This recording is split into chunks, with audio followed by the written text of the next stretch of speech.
Assalamualaikum warahmatullahi wabarakatuh.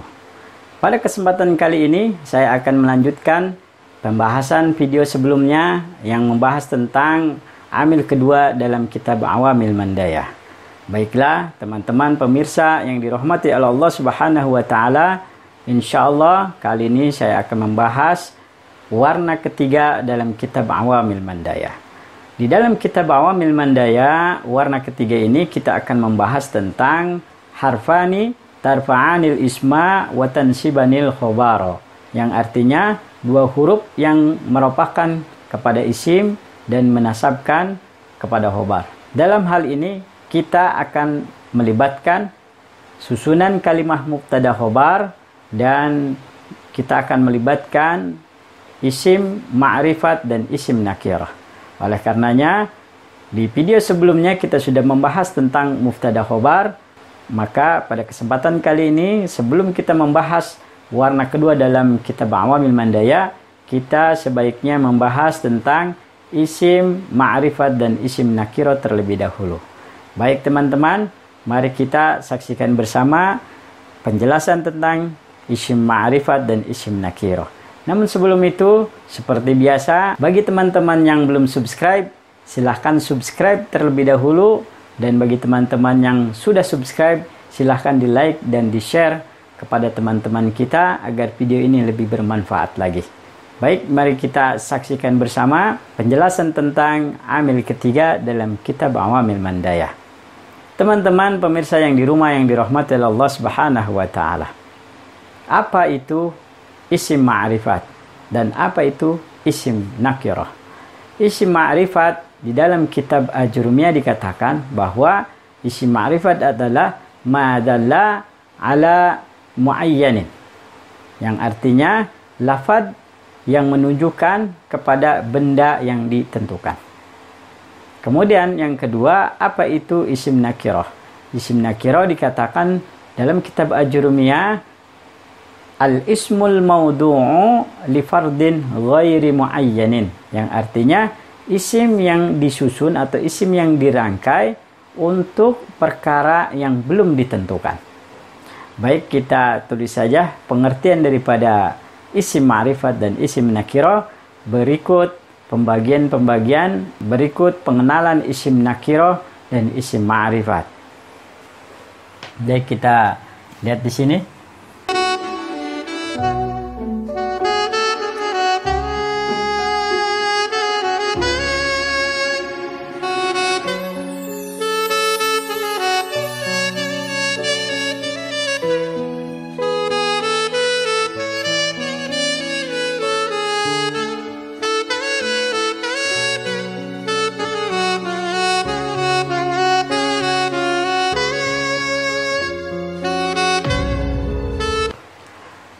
Inilah pengertian daripada isim ma'rifat dan isim nakirah.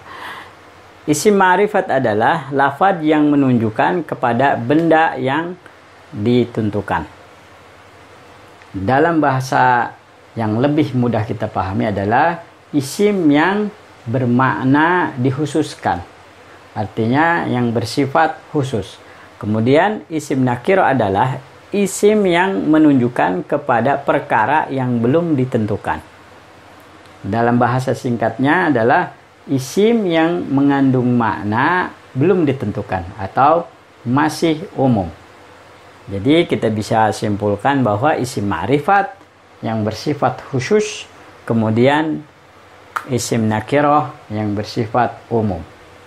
Nah, dalam hal ini tentunya jika kita kaitkan dengan kalimat-kalimat di dalam bahasa Indonesia dan bahasa Arab, tentunya memiliki banyak perbedaan. Di dalam gramatikal bahasa Indonesia tidak secara khusus dibahas tentang apa itu kalimat yang bersifat khusus dan apa itu kalimat yang bersifat umum. Di dalam bahasa Arab, isim yang khusus atau kalimat yang khusus atau lafaz yang khusus dan lafaz yang umum itu benar-benar dijelaskan dan memiliki fungsi sebagaimana fungsinya. Oleh karenanya, kita pahami terlebih dahulu pengertian daripada isim ma'rifat dan isim nakirah ini. Nah, contohnya seperti apa? Baik, saya akan berikan gambaran seperti apa isim ma'rifat itu dan seperti apa isim nakirah itu. Baik, saya tulis bagannya di sini.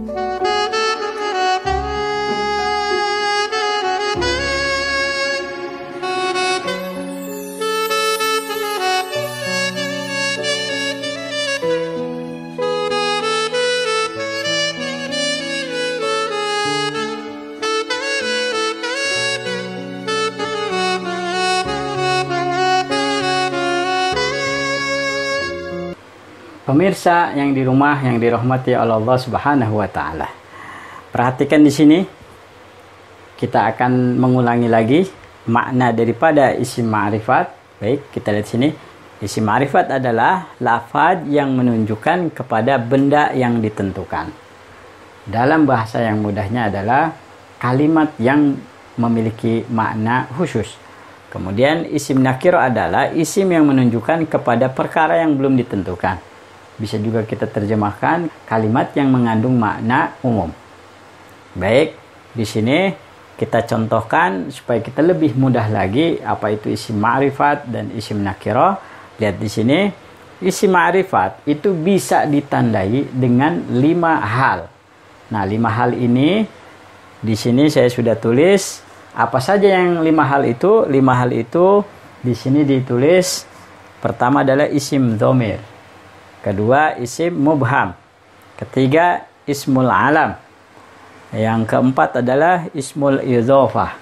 Yang kelima adalah ismun fihi alifun walamun. Jadi isim yang di dalamnya terdapat alif dan lam. Baik, saya ulangi. Untuk mengetahui isim ma'rifat, kita bisa melihat tanda dari isim ma'rifat itu. Apa saja yang menjadi tanda isim ma'rifat? Yang menjadi tanda isim ma'rifat ada 5 hal. Nah, 5 hal ini adalah pertama isim dhamir, kedua isim mubham, ketiga isim alam, yang keempat adalah isim idhofat, yang kelima adalah isim yang dimasuki oleh alif dan lam. Nah, kemudian isim dhamir itu apa? Nah, di sini saya sudah menulis juga, ya, biar terlihat di sini. Jadi isim dhamir itu terbagi menjadi 2. Pertama, isim dhamir muttasil, yang kedua isim dhamir munfasil. Isim dhamir muttasil artinya kata subjek yang dia menempel dengan kalimat fiil. Saya ulangi, isim dhamir muttasil adalah, pertama kita pahami dulu isim dhamir yang lalu sudah saya jelaskan bahwa isim dhamir itu bahasa yang lain yang lebih mudah kita pahami adalah subjek. Nah, subjek di dalam bahasa Arab itu ada yang muttasil, ada yang munfasil. Nah, untuk yang muttasil ini adalah subjek yang nempel dengan kata kerja. Seperti contoh di sini adalah araftu dan arafta. Araftu ini artinya adalah saya telah mengetahui. Nah, kemudian arafta artinya kamu telah mengetahui. Nah, di sini araftu ini adalah sebenarnya 2 kalimat yang menempel. Jadi subjek dengan kata kerja, tapi digabung menjadi seolah 1 kalimat, tapi sebenarnya adalah 2 kalimat. Maka di sini disebut dengan isim dhamir yang nempel. Ya, maksud nempel di sini adalah nempel subjek kepada predikat atau subjek kepada kata kerja. Kemudian yang kedua isim dhamir munfasil. Isim dhamir munfasil ini bisa kita artikan bahasa yang lain adalah kata subjek. Ya, kata subjek yang terpisah. Artinya ketika kita membuat kalimat, nah ini kata subjek ini bisa dipisah, tidak menjadi satu dengan kata kerja. Nah, di sini kita lihat isim dhamir munfasil, contohnya adalah contoh misalnya ana, nahnu, anta dan lain-lain. Nah, ana, nahnu, anta ini adalah isim domir munfasil yang terpisah dari kata kerja. Sehingga jika kita mau membuat kalimat seperti contoh di sini, maka kita bisa katakan ana araftu, saya telah mengetahui. Nah, artinya sama saja, hanya kita tambahkan saja di depannya ana, supaya kalimat ini lebih mudah dipahami oleh orang lain.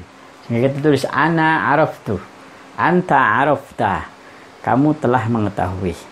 Tapi uniknya di dalam bahasa Arab, sekalipun kita tidak meletakkan kata ana pada kalimat araftu, juga sudah memiliki makna saya telah mengetahui. Kemudian arafta juga, jika kita tidak masukkan kata anta arafta, nah, itu pun tidak apa-apa.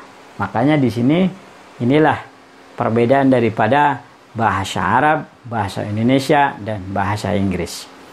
Baik teman-teman, jika sudah paham dengan isim, domir, mutasil, dan munfasil, kita lanjut kepada penjelasan yang selanjutnya.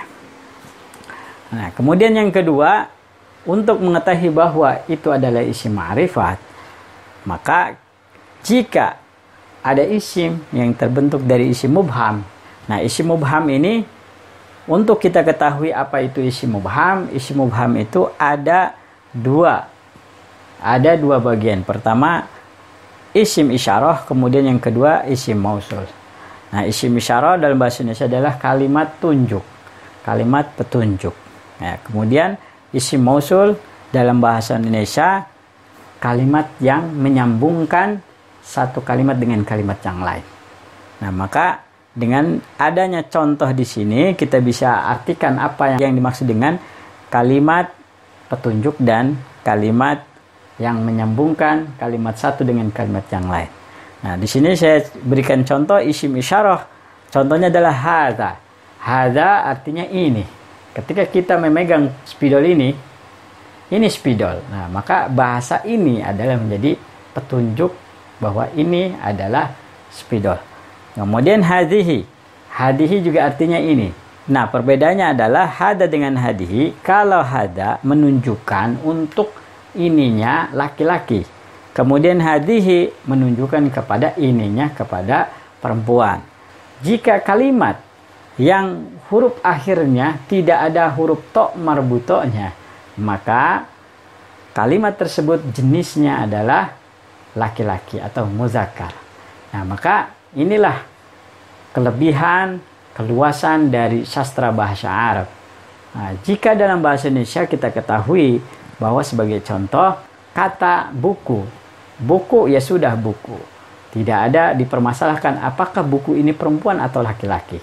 Tetapi dalam bahasa Arab, semua kalimat itu memiliki jenis. Baik itu jenisnya laki-laki atau perempuan.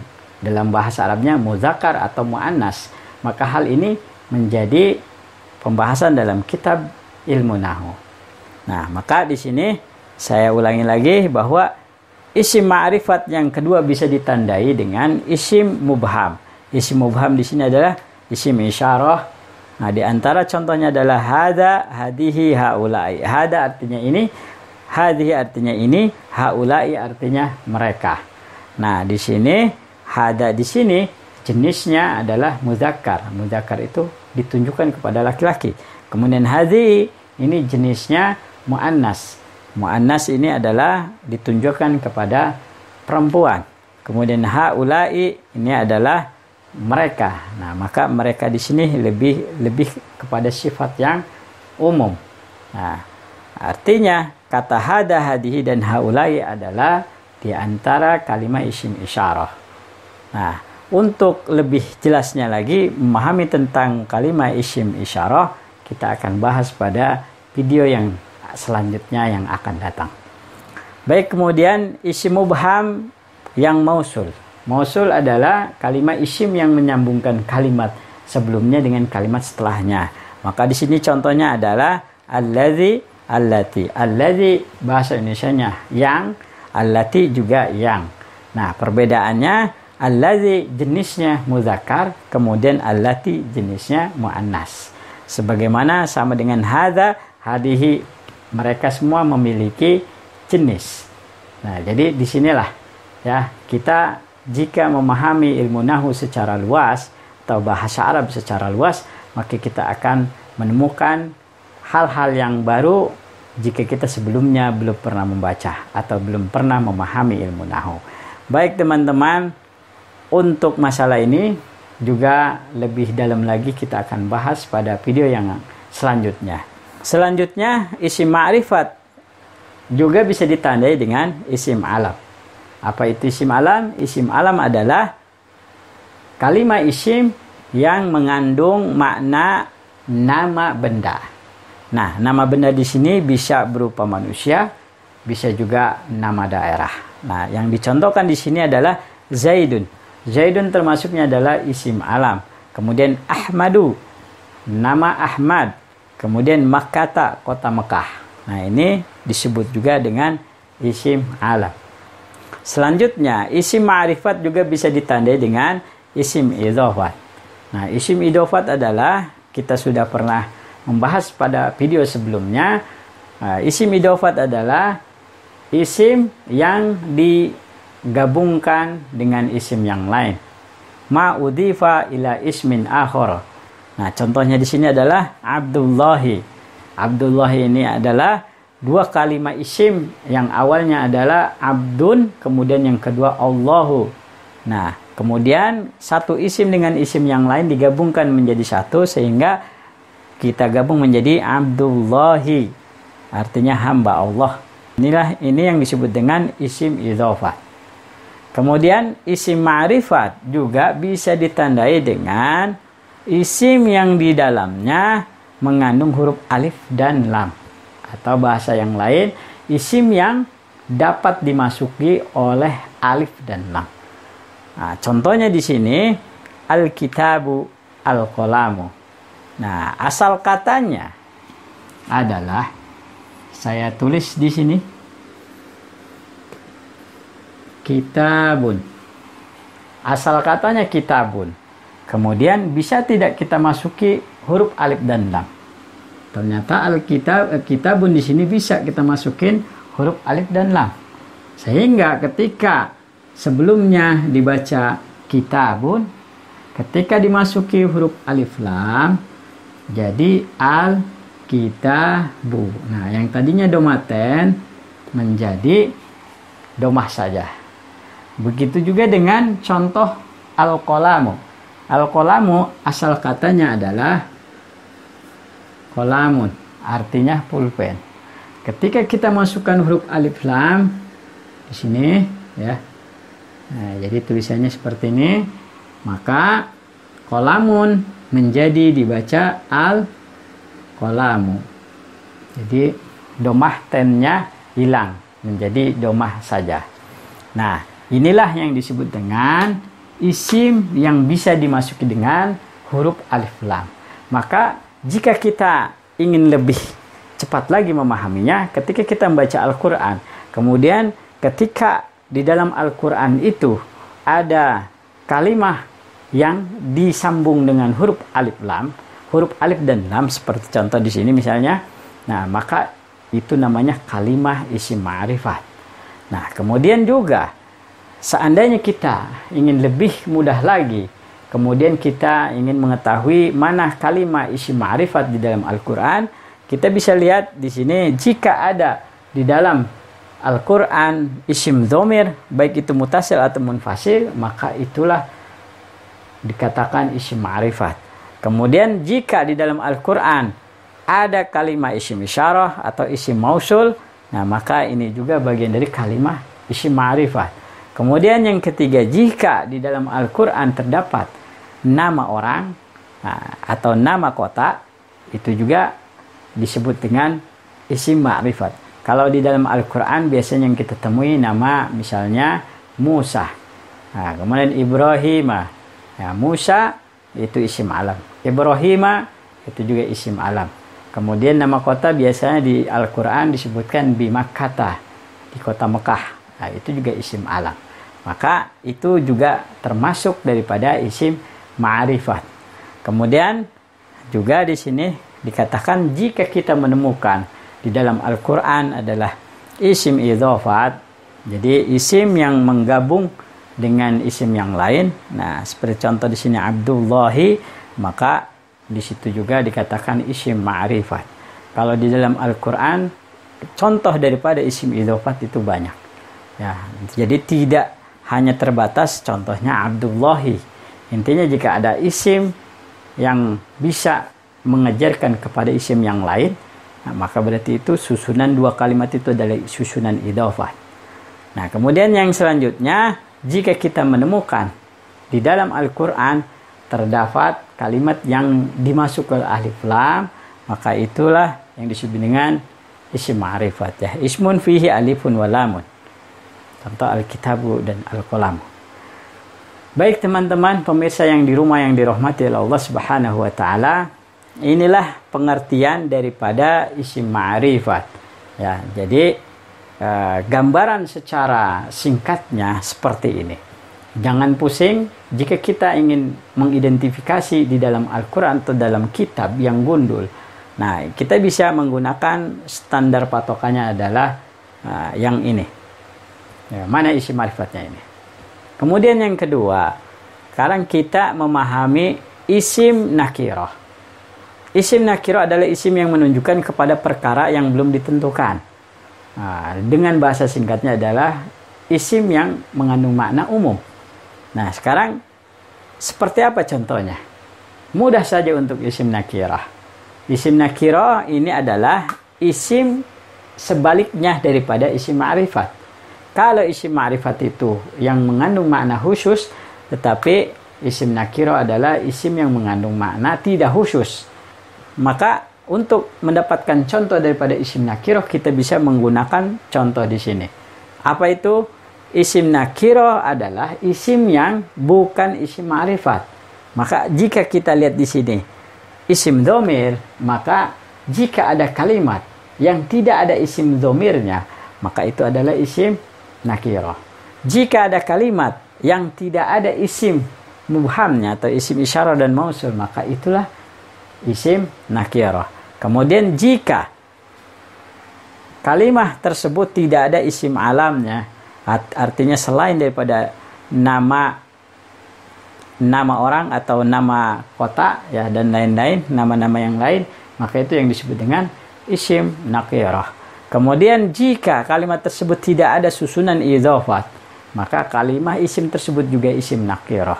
Kemudian jika kalimat itu tidak tertempel alif dan lam, maka itu juga disebut dengan isim nakirah. Jadi singkatnya di sini bahwa isim nakirah adalah kebalikan daripada isim ma'rifat. Nah, sebagai contoh saya contohkan di sini, mudah saja tadi dicontohkan Al-Kitabu Al-Qalamu. Maka jika kata Al-Kitabu Al-Qalamu ini tidak kita pakai alif lamnya, jadi seperti ini, kitabun. Nah, maka kitabun ini adalah isim nakirah. Di mana fungsi daripada isim nakirah itu? Isim nakirah di sini nanti kitab ini sifatnya masih umum. Ya, buku ini masih sifatnya umum. Buku apa? Kitabun. Kitab, buku apa? Belum jelas. Nah, tetapi kalau sudah menjadi ma'rifat al-kitabu, maka nanti artinya buku itu. Nah, yang dimaksud dengan buku itu, itunya itu sudah jelas. Jadi gampangnya adalah isim nakirah adalah isim yang menunjukkan kepada perkara yang belum ditentukan. Di dalam kitab Ajrumiyah, isim nakirah didefinisikan kullu ismin syaigin fi jinsihi la yuhtasu fihi wahidun duna akhara wa takribuhu kullu ma salaha duhulul alifi wal lami nahur rajuli wal gulami. Yang artinya isim nakirah adalah setiap isim yang samar pada jenisnya yang belum ditentukan sesuatu pun dengan yang lainnya. Dan singkatnya adalah setiap isim yang dapat dimasuki oleh alif dan lam. Sebagai contoh di sini adalah rajulun menjadi ar-rajulu, kemudian gulamun menjadi al-gulamu. Nah, itulah pengertian daripada isim nakirah berdasarkan kitab Ajrumiyah. Nah, maka di sini bisa saya singkat misalnya juga kitabun. Ya, kitabun ini tidak ada alif lamnya, maka ini yang disebut dengan isim nakirah yang artinya kitab. Nah, kitab ini masih umum, kitab apa saja. Tapi jika sudah kita tulis al-kitabu, maka al-kitabu nanti bisa kita definisikan kitab itu. Kitab itu apa? Bisa dalam pengertian kita sendiri, kitab yang dimaksud adalah Al-Quran. Bisa yang kita maksud dengan kitab itu adalah buku. Bisa juga yang kita maksud adalah kitab di sini adalah catatan sesuatu selain daripada Al-Quran ataupun buku. Bisa jadi kita bisa artikan Al-Kitabu nanti artinya adalah kitab Taurat, kitab yang lain-lainnya. Ya, itulah pengertian daripada isim ma'rifat dan isim nakirah. Baik, sekarang kita hapus, kemudian kita bahas tentang amil ketiga dalam kitab Awamil Mandaya. Saya hapus terlebih dahulu.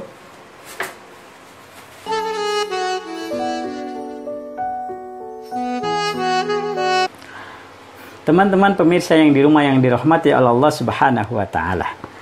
Baik, saya akan baca amil yang ketiga dalam kitab Awamil Mandaya. Teman-teman semua bisa saksikan gambar daripada isi warna ketiga dalam kitab Awamil Mandaya yang berada di sebelah saya. Bismillahirrahmanirrahim. An-naw'u salisu harfani tarfa'anil isma wa tansibanil khobaro.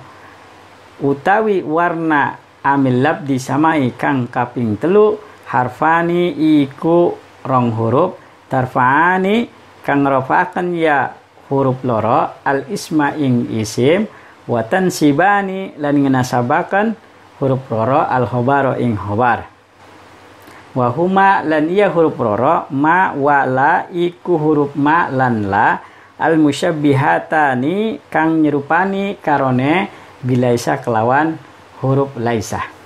Ana usalisu harfani tarfa'anil isma wa tansibanil khubara wa huma ma walal musyabbihatani bilaisa. Warna amil labdi sama yang ketiga adalah menerangkan dua huruf yang merupakan kepada isim dan menasabkan kepada khobar. Keduanya atau dua huruf tersebut adalah huruf ma dan la yang menyerupai dengan makna atau amalan laisa. Baik, saya tulis terlebih dahulu warna amil yang ketiga dalam kitab Awamil Mandaya.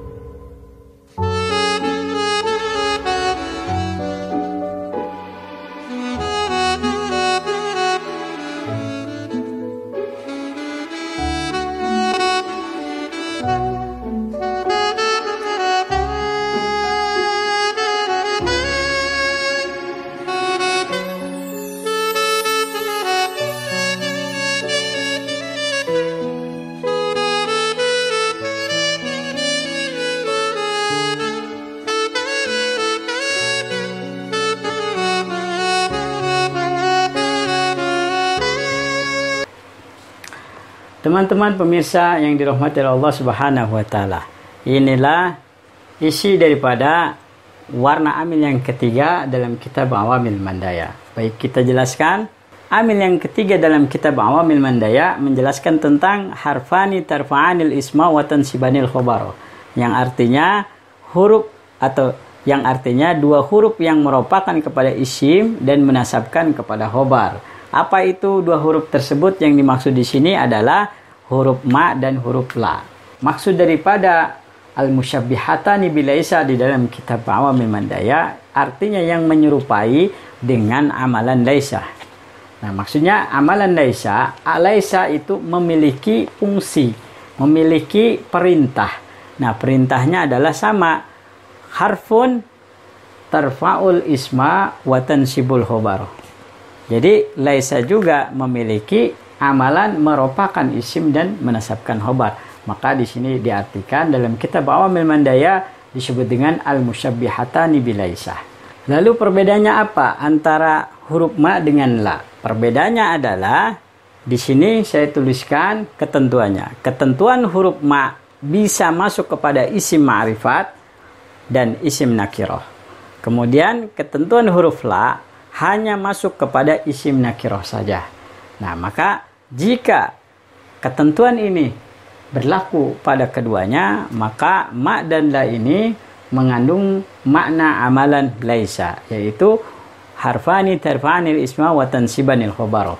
Jika huruf ma dan la ini tidak menjadi ketentuan seperti yang saya tulis, maka ma dan la di sini tidak al-musyabbihatani atau tidak menyerupai dengan amalan huruf laisa. Sekarang kita lihat contohnya.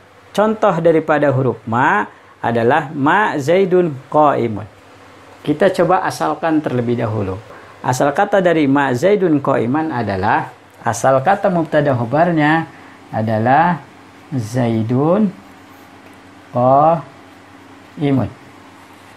Nah, kalau kita klasifikasi jenisnya, ini zaidun adalah isim ma'rifat.